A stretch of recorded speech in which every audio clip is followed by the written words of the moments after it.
Plotinus adalah seorang filsuf yang mendirikan mazhab Neoplatonisme. Plotinus menjadikan pemikiran Plato sebagai inspirasi utamanya. Akan tetapi, pemikiran Plato tersebut digabungkan dengan berbagai aliran filsafat lain pada masanya, termasuk aliran filsafat Timur. Ia lahir pada tahun 204 Masehi dan meninggal pada tahun 270 Masehi. Plotinus adalah pendiri Neoplatonis, yaitu filsuf besar pada zaman antik.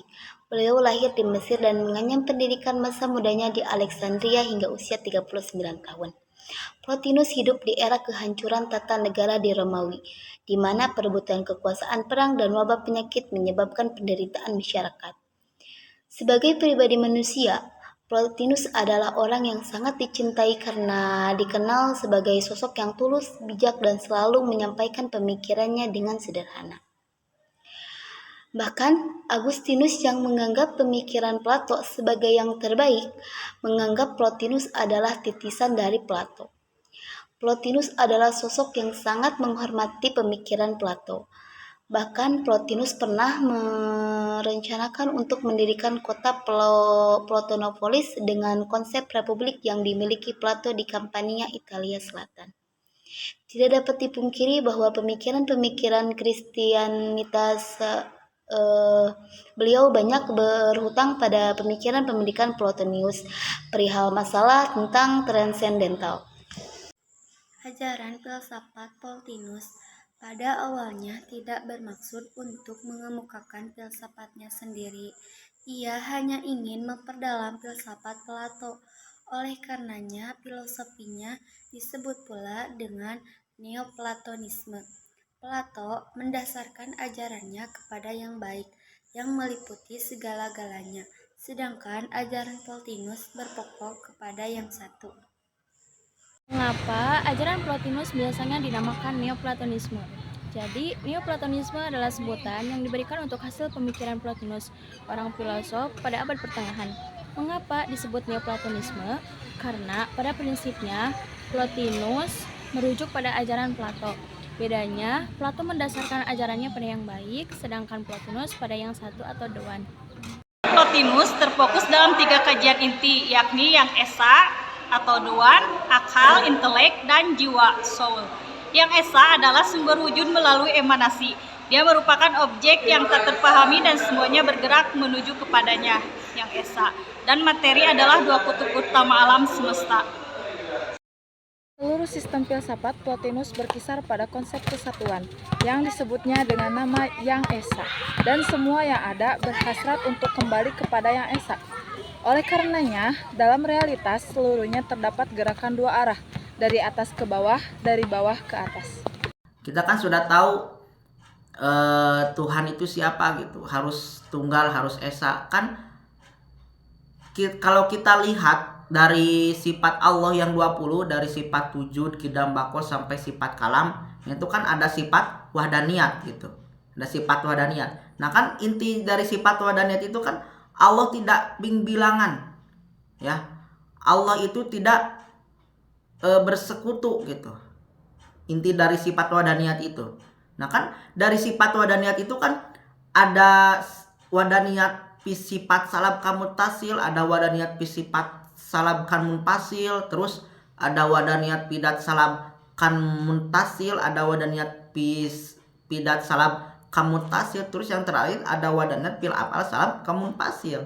Nah itu kan intinya dari wadaniyat itu, Allah itu bukan bagian dari yang lain.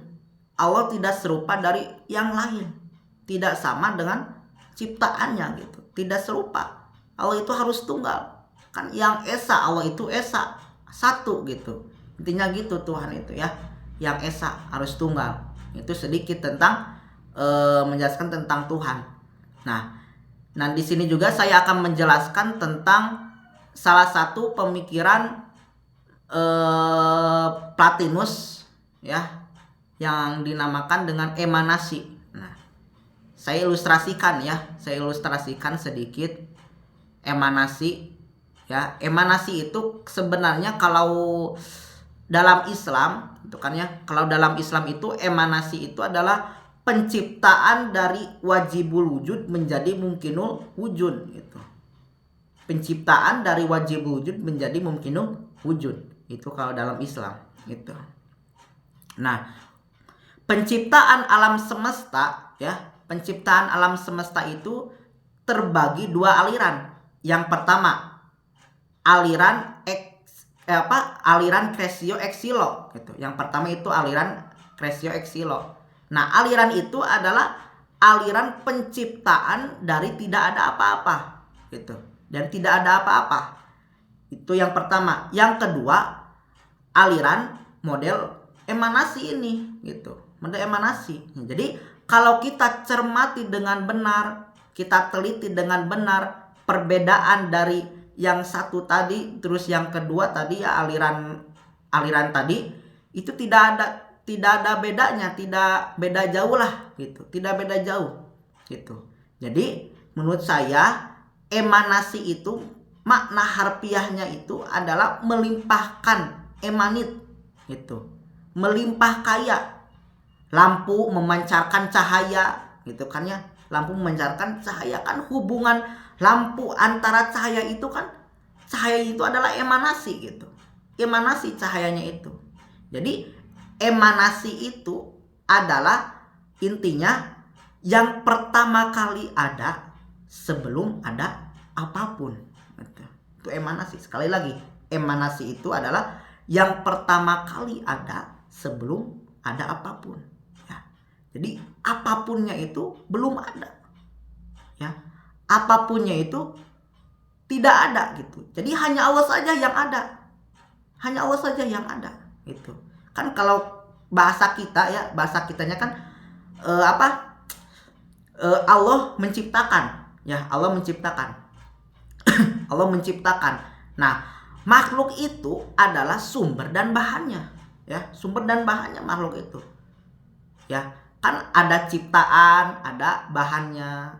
Kan kalau kita diibaratkan kita ingin membuat ciptaan, contoh membuat kue atau bolu atau apa gitu kan, harus ada bahannya dulu. Harus ada bahannya dulu sebelum menciptakan. Nah, itu kan makhluk itu adalah sumber dan bahannya gitu. Itu intinya. Nah, gimana kalau hanya Allah saja yang ada gitu, makhluk tidak ada. Nah, kita berhayal ya, ini berhayal. Nah, yang pertama kali ada ciptaan makhluk yang paling makhluk yang pertama kali itu adalah sumber dan bahannya, yaitu Allah sendiri. Ini berhayal ya, ini Allah sendiri. Makhluk pertama itu sumber bahannya itu yaitu Allah sendiri. Kenapa Allah sendiri? Ya kan hanya Allah saja yang ada. Tidak ada makhluk, tidak ada hewan, tidak ada manusia, tidak ada apa-apa ya.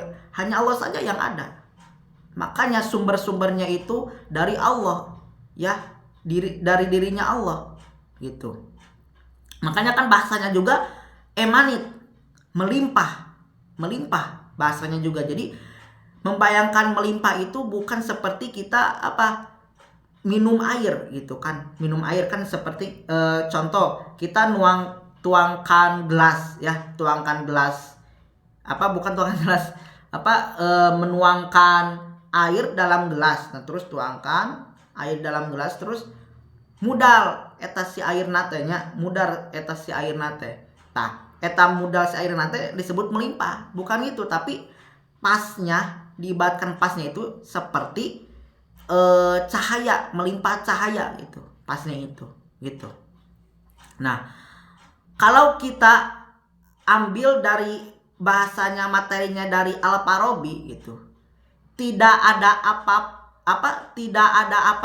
Allah Subhanahu wa Ta'ala yang maha inteligensi, yang maha kuasa, yang maha segalanya pokoknya nama ya.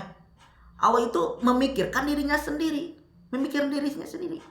Lahirlah pancaran pertama. Pancaran pertama. Kenapa kok memikirkan dirinya sendiri? Kan yang tadi saya bicarakan, hanya Allah saja yang ada. Belum ada makhluk, belum ada ciptaan yang lain, belum ada hewan, belum ada manusia, hanya Allah saja. Makanya memikirkan dirinya sendiri, bukan mikirkan orang lain. Kan diibaratkan gini saja, kan kalau kita ingin berpikir kan harus yang lahir, harus yang ada gitu kan. Kalau kita berpikir harus yang lahir, harus yang ada apa? Ya hasil berpikir gitu. Hasil berpikir. Nah, hasil berpikir tadi hasil berpikir tadi yang Allah pikirkan dirinya sendiri, nah itu akan menghasilkan lahirlah pancaran pertama, itu limpahan pertama. Nah, itu adalah penciptaan pertama bagi belajar tasawuf. Nah, itu. Nah, jadi ntar oleh Ibnu Arabi itu teh akan dinamakan dengan Nur Muhammad. Nah, itu intinya ilustrasi dari emanasi gitu, ilustrasinya gitu. Nah, sekian dari saya. Assalamualaikum warahmatullahi wabarakatuh. 2. Intelektual atau akal. Kedudukan akal di antara semua wujud ialah sebagai pembuat alam semesta. Akal juga mengandung ide-ide Plato yang mana bahwa menurut Plotinus, kalau alam abstrak yaitu alam itu tidak dapat di dalam akal, maka akal tidak mempunyai hakikat tetapi hanya gambaran dari hakikat. Dengan adanya akal, maka ada lagi yang menjadi objek pemikiran atau makul, karena akal keluar dari yang esa. 3. Jiwa atau yang dikenal dengan soul.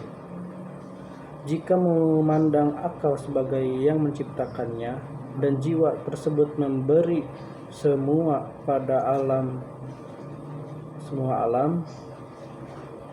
maka kedudukan jiwa adalah sesudah akal dan merupakan akhir wujud alam abstrak serta menjadi penghubung antara alam indrawi dan dunia gaib atau alam ketuhanan. Karena kedudukannya itu, maka jiwa akan alam dari satu segi terbagi dan dari segi lain tidak terbagi. Ia tidak terbagi karena jiwa sesuatu yang abstrak. Ia tidak terbagi menurut banyak tempat, tetapi terbagi karena masih alam indrawi dan terdapat di mana-mana. Wujud tersebut adalah wujud keseluruhan tanpa dibagi-bagi sebagai wujud yang menggerakkan. Rasanya jeruk hati dipukul bingung ngerani ditopok saudara-saudara topok letting sapi itu rasanya malah deker takok kocok malah bisa go heximer